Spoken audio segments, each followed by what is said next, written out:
Greetings everyone. Welcome back to Storytime Recaps. In this video, I'm going to recap one of the films from 2016, the BFG.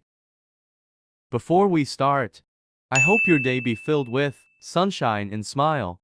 Enjoy the story.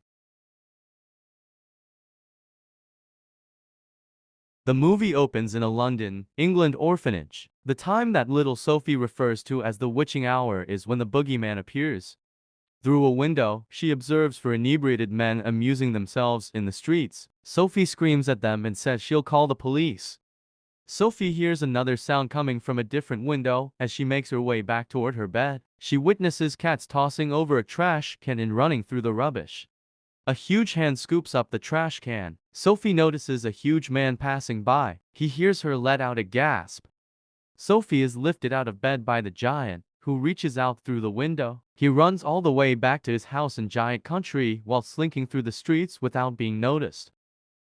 The giant, also known as the Big Friendly Giant, or Beefgy for short, places Sophie down on a table and begins chopping up a snozzcumber, which is an ugly-looking vegetable. Though he claims not to eat humans or children, Sophie believes the Beefgy is going to devour her. Beefgy claims he took Sophie because he was afraid the humans would find him and stop her from telling others about the sighting of a giant. Additionally, Beefgy uses an odd vocabulary when speaking. For example, right and wrong is right and left. Sophie is read a book by Beefgy and goes to sleep once she realizes he is not a threat. He then opens the jars containing his collection of dreams.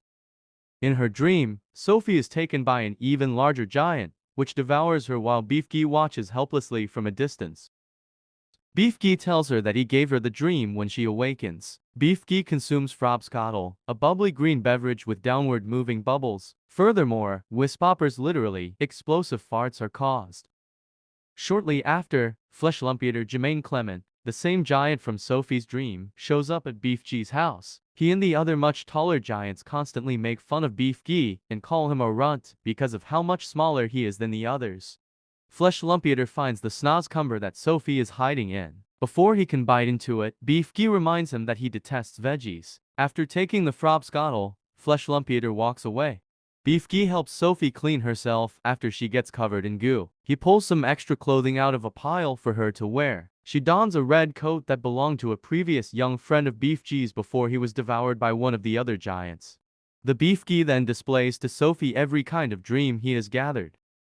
As he gets ready to lead Sophie to the hill where he gathers dreams, Beefgy must go past Flesh Lump Eater and his gang of enormous goons while they are fast asleep. Sophie and Beefgy manage to get away, but one of the giants spots Beefgy. Sophie goes undercover in a truck. Beefgy is tossed around by the giants like a football.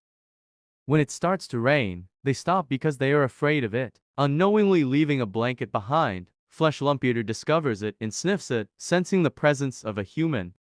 Sophie and Beefgy arrive at the hill. They enter the world of dreams when they jump into a lake. There is a specific dream that eludes Beefgy and he is unable to grasp it. After Sophie succeeds, Beefgy declares that it is her dream. To show how Beefgy can grant people dreams, the two travel to London. The boy is given a dream by Beefgy in which he gets a call from the President of the United States. Since other kids he looked after were eventually taken and eaten by Flesh Lump Eater and his friends, Beefgy feels it is no longer safe for Sophie to stay with him after realizing that Sophie's blanket was probably discovered by the other giants. Sophie is sent back to the orphanage by Beefgy. She calls to him at night. After hearing her, he resolves to get her back. The giants all storm into Beefgy's house and start destroying everything, letting his fantasies run wild as they smash things. Beefgy uses fire and water to scare them away after reaching his breaking point. When Sophie notices a portrait of Queen Elizabeth in Beefgy's house, she gets an idea. They imagine together that the giants are capturing and devouring children, and that Sophie is sitting on the windowsill when the Queen meets her. Once the dream has been concocted, the two go to Buckingham Palace and implant it in the Queen's mind. After having the nightmare, she wakes up and tells her butler Mr. Tibbs and maid Mary. While the Queen narrates the dream, Mary notices a headline in the newspaper about children going missing in London. The three of them notice Sophie's presence at the window after that. The Queen grants it since she had previously witnessed it in her dream and discovers Sophie is with Beefgy. He is scared to come out when Sophie calls for him. Beefkey exits as Mr. Tibbs yells at the royal guards. When Tibbs gives the order for them to stand down, the queen obeys. As Sophie formally introduces everyone to Beefkey, she informs the queen that her assistance is required. Sophie and Beefkey are served a meal by the queen's staff. For once, Beefkey is happy to eat something other than snozcumbers. After Sophie explains that the giants in her dream are real and that they are indeed stealing children, the queen sends in her soldiers. The idea is to enter giant country and apprehend the evil giants. Then Beefkey pours some frobscottle into glasses for the queen, Tibbs, a few employees, and even the dogs. Then come explosive farts.